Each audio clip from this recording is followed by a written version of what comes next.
இன்றைக்கி நம்ம பண்ண போகிற ரெசிபி சிக்கன் யாக்கினி புலாவ். இது என்னோட one of the favourite recipes.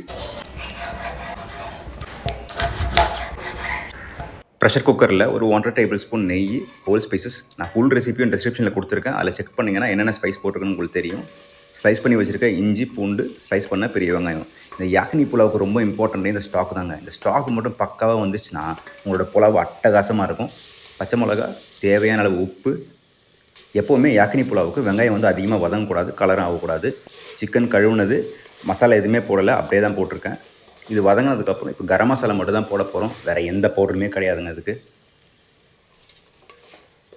இது போட்டதுக்கப்புறம் லைட்டாக மிக்ஸ் பண்ணி விட்டுங்க. இந்த டைமில் 2 டீஸ்பூன் தயிர். இப்போ வந்து 1 கிளாஸ் தண்ணி, ஒரு அரை கிளாஸ் பால் ஊற்றிருக்கேன் நம்ம ஸ்டாக்குக்காக. குக்கரை மூடி வச்சு 2 விசில் ஒரு மீடியம் ஃபயரில். சிக்கனும் வந்து நம்ம ஸ்டாக் நல்லா ஃப்ளேவர்ஃபுல்லாக இருக்கும். ப்ரெஷர் போனதுக்கப்புறம் எடுத்துகிட்டு சிக்கனை மாற்றி வச்சிடலாம். இப்போ வந்து நம்ம அரிசிக்கு இந்த ஸ்டாக் வாட்டர் நம்ம வந்து அளந்துக்கலாம். 1 கப் அரிசிக்கு 1.5 கப் ஸ்டாக் வாட்டர். அரை மணி நேரத்துலேருந்து 3/4 மணி நேரம் வரைக்கும் ஊற வச்ச பாஸ்மதி அரிசி போட்டு நல்லா மிக்ஸ் பண்ணி வச்சுட்டு வேக வச்ச சிக்கன் திருப்பி நம்ம மூடி போட்டு ஒரு 2 விசில் ஹை ஃபயரில். தானாக ப்ரெஷர் போனதுக்கப்புறம் ஓப்பன் பண்ணுங்கள். ஒரு 10 நிமிஷம் ரெஸ்ட் பண்ணிங்கன்னா ப்ரெஷர்லாம் போயிடும். அவ்வளோதாங்க, நம்ம ஃப்ளேவர்ஃபுல்லான யாக்கினி புலாவ் ரெடி ஆகிடுச்சு. ட்ரை பண்ணி பார்த்துட்டு எப்படி இருந்ததுன்னு ஃபீட்பேக் சொல்லுங்கள்.